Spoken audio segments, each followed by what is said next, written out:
Class is now in session. I'm Professor Hockey, and today we're discussing some huge news coming out of the San Jose Sharks organization. Head coach Peter Deboer has been fired. He's been relieved of his duties and been replaced by current assistant coach and now interim head coach Bob Boughner.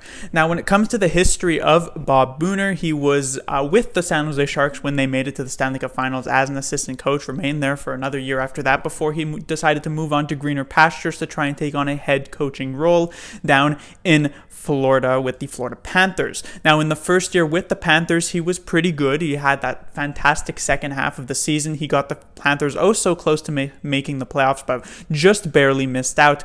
Now, that was considered a pretty solid season for the Panthers, and so going into the following one, they were hoping for a step forward and to make the playoffs, but they instead took a step back, which eventually would end up with Boughner getting fired and replaced by Joel Quenneville. Now, if you're going to get replaced as a head coach, getting replaced by a legendary coach like Quenneville is not the worst thing in the world, and so at that point, Boughner ended up coming back as an assistant coach with the Sharks. I would not have been surprised if Doug Wilson and Boughner actually had some sort of conversation that, if something were to go wrong this season, Boughner would have an opportunity to move up in the rankings here with the Sharks. And so not at all surprised to see him take over. He's actually the only one who has some sort of experience head coaching a NHL team, even if it didn't go all that well. Now, I had said in my previous review that I didn't really feel like Deboer deserved to be fired in any sort of way, but that it was really the only way for Doug Wilson to actually make some sort of impact on this team because the trading would be so limited with the limited amount of cap space and the pretty unmovable contracts that the Sharks actually do have. And so firing Deboer seemed to be the only recourse to try and change things up in this team. And we've seen that happen multiple times this season for coaches and multiple times in the past. Now, I must clarify that Deboer has been fired for 100% hockey reasons. There's no drama with all the controversy surrounding the NHL coaching world with coaches like Bill Peters and Jim Montgomery having been fired for abuse and things like that. None of that here.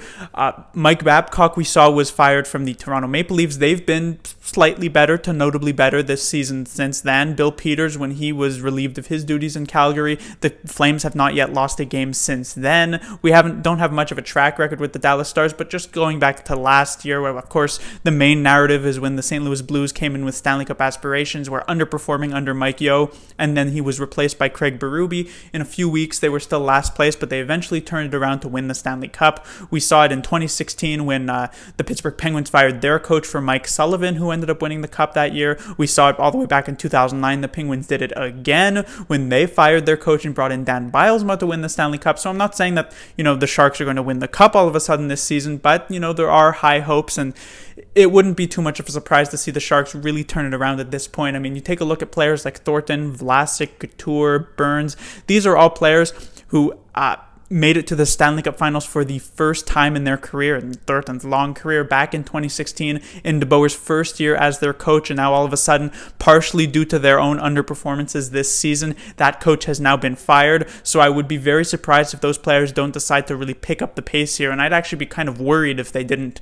And so it'll be a very interesting time to watch the San Jose Sharks at this point as they go into that game on Thursday against the Rangers, because we take a look at Doug Wilson's history with head coaches. He's only had a few. He had Ron Wilson when he took over as Sharks GM back in 2003. Ron Wilson was fired in the offseason of 2008. McClellan was fired once he was brought in the offseason of 2015. Recall, that was the year the Sharks missed the playoffs, the 14-15 season, and McClellan was not fired during it. And yet now here with Deboer, he is being fired during the season, so it shows some desperation, partially maybe because the Sharks do not have a first-round pick this season. That is with the Ottawa Senators, and they don't want that to end up being a lottery pick. And so Doug Wilson decides to make a pretty aggressive move mid-season, and we'll see if it works out. I really hope it does. Class dismissed.